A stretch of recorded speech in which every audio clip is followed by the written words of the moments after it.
This is Talkin' Mule Deer with your hosts Steve Belinda and Jodi Stemler.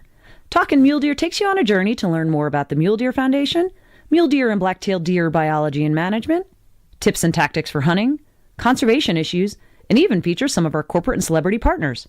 Now, let's start talking mule deer. Hi, it's Jodi Stemler. We are here at the Western Hunting and Conservation Expo with Mule Deer Foundation podcasts. Hi, I'm Steve Belinda, Jodi's co-host, and today we've got with us Colorado Buck. Colorado, thank you so much for joining us. It's our pleasure to have you here. Yeah, it's great to be here. Thank you. I appreciate the invitation. So tell us a little bit about yourself, where you come from, because you don't sound like you're from Colorado, but I know. I hear that a lot. I've lived in Colorado most of my life. I actually live in Texas now, but I spent most of my life in Colorado and just traveled. We traveled a lot when I was young. Spent my young years in Northern California, Southern Oregon, always in the mountains, always hunting. Kind of grew up.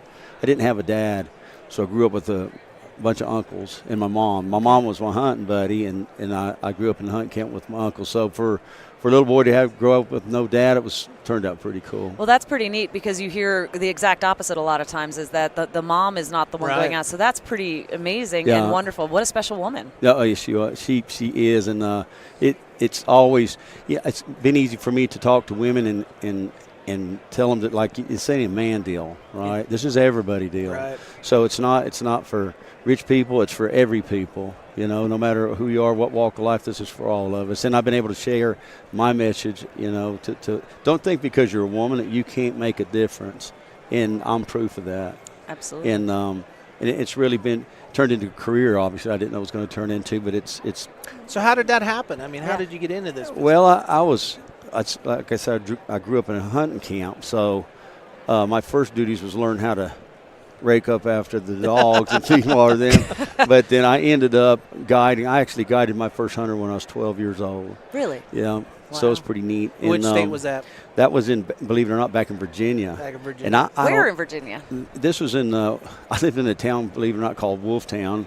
And the only thing it had was 2 stores and 2 post offices. And I don't know what they did with the other post office. But was it southwest part of the state? It was central, right in the Shenandoah. Oh, very good. Okay. And we had a little hunting deal. Bears, turkeys, and deer then, I'm guessing, right? Right, yep, exactly. And then I hunted, I don't know if this guy ever went hunting again. There's no way. I mean, I'm 12 years old.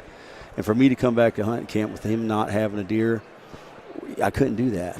So I almost killed that guy trying to find a deer.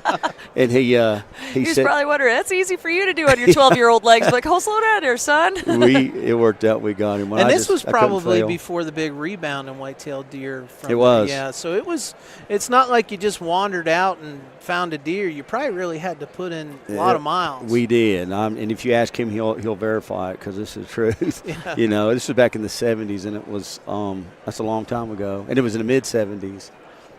Oh. So, yeah, you just didn't go out and find deer like you do today. So you started guiding as 12, and then how did that progress to where you are now? So I always had to, when I did have an opportunity, I always took it to guide for people. And I guided for a lot of different people, and I worked for my uncles. You know, we hunted bear and lion hounds back in the West Coast, all over. That was the mainstay, was hound hunting, and they did it for a living. So me growing up in that environment, if you can imagine, you're a young boy, right, and your uncles are bigger than life, and you're hunting bears and lions, and you go back to school and you're supposed to look at a book and pay attention. I didn't work out very good. I never daydreamed about hunting, thought about hunting and trapping and fishing, and that's one of the things that I've tried to talk to people about. It doesn't matter what you do. If you trap, I'm for you. If you shoot a bow, a rifle, whatever it is, you know, we're all. And I listened to Donald Trump Jr. last night talk about that, and have to commend him. And I've met him on several occasions, and he's a class act. And what he said was just right in line with the way I've always felt. Right, it's a big tent issue. We're all underneath that tent. Absolutely, and we need to respect each other and be there for each other on that. So anyway, to answer your question, when it wasn't hunting season, I'd go do whatever I had to do to get by, and then I quit when it's hunting season. So I took up guiding and hunting, and it's just something I knew then what I wanted to do, and today I still love doing it. Yeah. So you're still guiding, you're still outfitting? I actually started my own, finally, in 1985 I started my own hunting company. I was become an outfitter then. hired guides, and we were young guys, and we thought we were a pretty big deal. But we started taking. I actually got many blessings along my trail.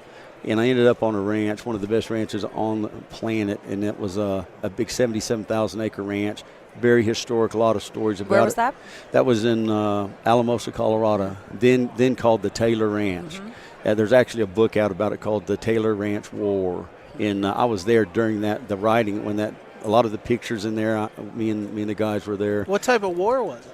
It was a land rights war. Okay. It was part of the Maxwell and Bobium land grants from the Spanish land grants. Big Spanish land grants. Right, and man, I didn't know nothing about no land grants. I was just trying to get some people in there and go hunting, and it was always something going on. But it was in a ranch with wildlife program, so we were calling elk. I mean, we could hunt them in September with rifles. So you didn't have to be that good to look real good, you know. And we ended up starting getting a name out there. In the very first show, Night and Hale, they're pretty historic. Yes. Oh yeah. Yep. This just goes back so far. I guided them to their first elk that they ever took successfully. They'd been on a few hunts. He'd come out, and I got them a bull. And David Hale walked up, and it was the bull scored 363. Wow, that's a nice bull. And I was looking for an attaboy, and he goes, "Is that a big one?" I'm like, "Yeah, that's a big one." Yes. So, and I learned that I had a lot to learn because 2 years they come hunt with me every year after that. And then I was looking on the table at the camp, and there was this magazine there, and it said, "Get tips from the elk experts," and it was David and Harold. Long. I'm doing something wrong. They've been doing it for 2 years, and they're experts now. But I was fortunate to meet a lot of people, and the shows that they did with me, they were big hits. And then I did a lot of guys that's not even around anymore. It's a lot of the Mossy Oak guys. The Primos guys started their elk hunting with me out there. So looking back, I mean, there was a lot of the people that first started.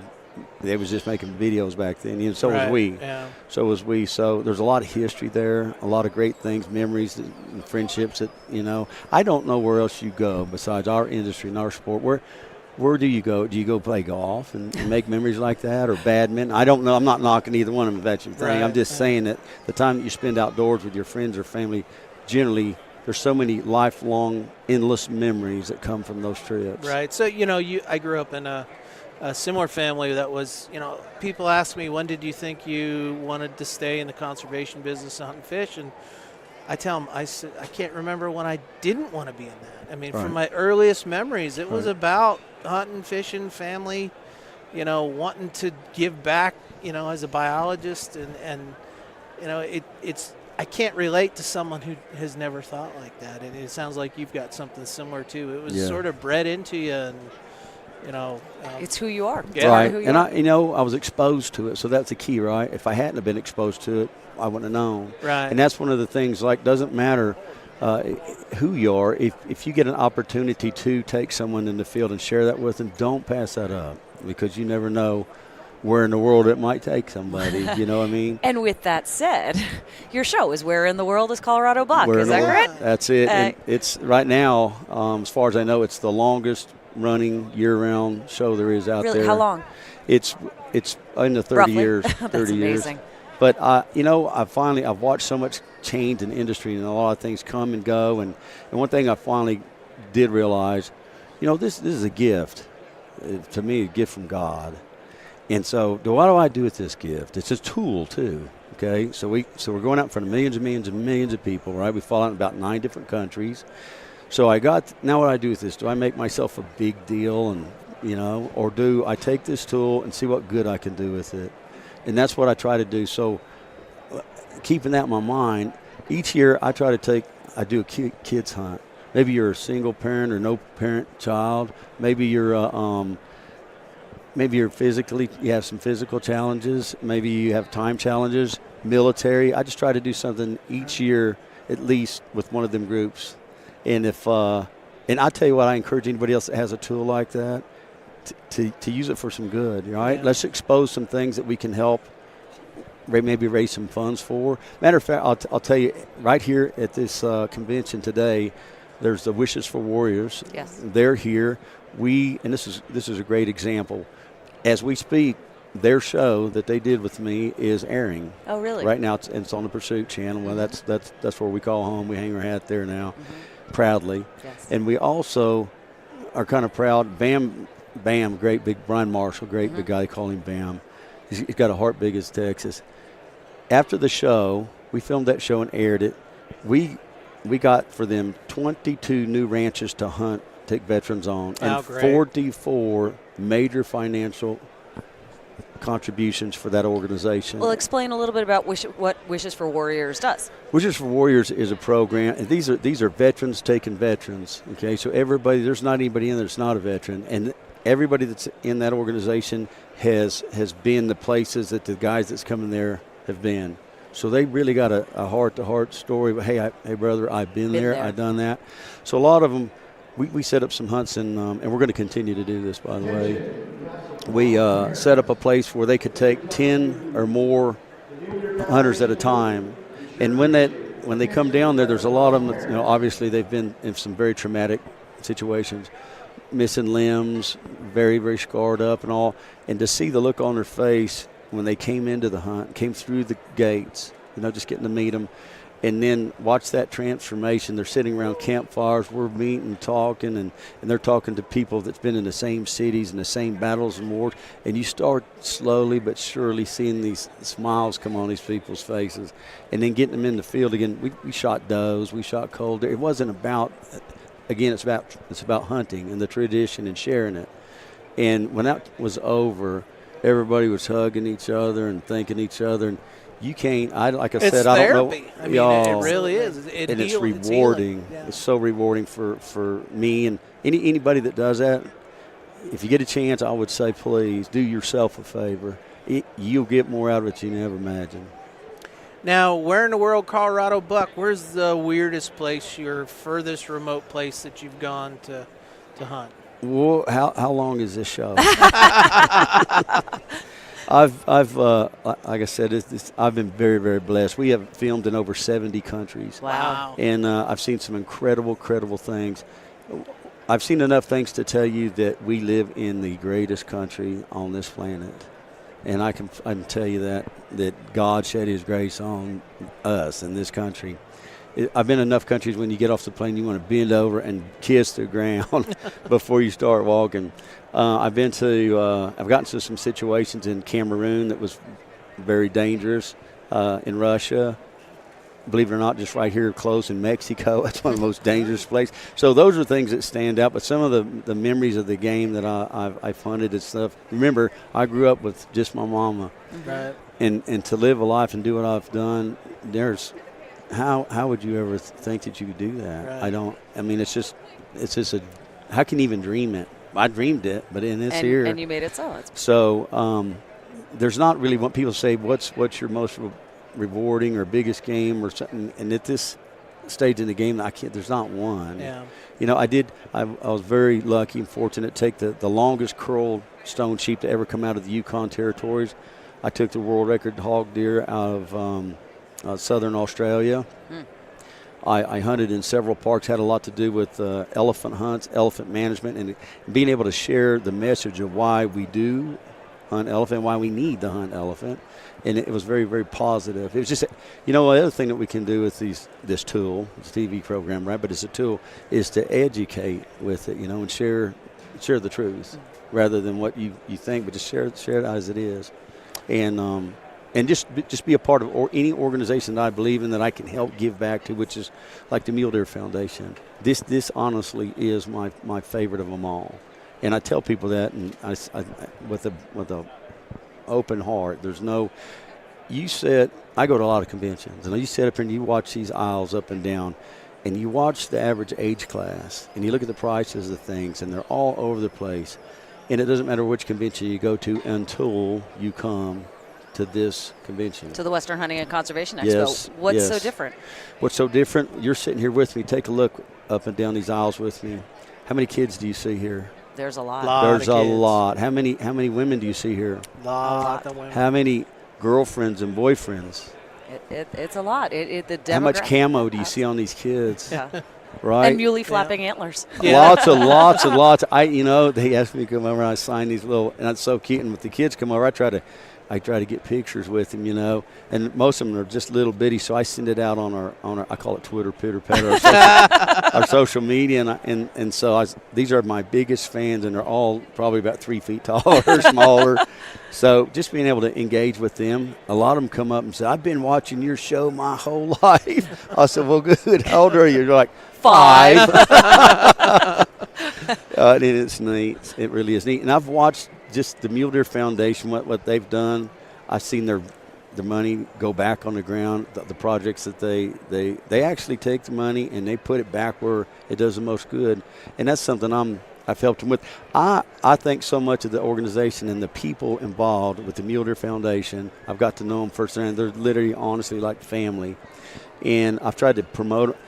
I've run endorsements on the TV show from I don't even know how many years, and invited people to join me and my fellow members. You become a member yourself, and I hope that anybody listening takes that opportunity and does it.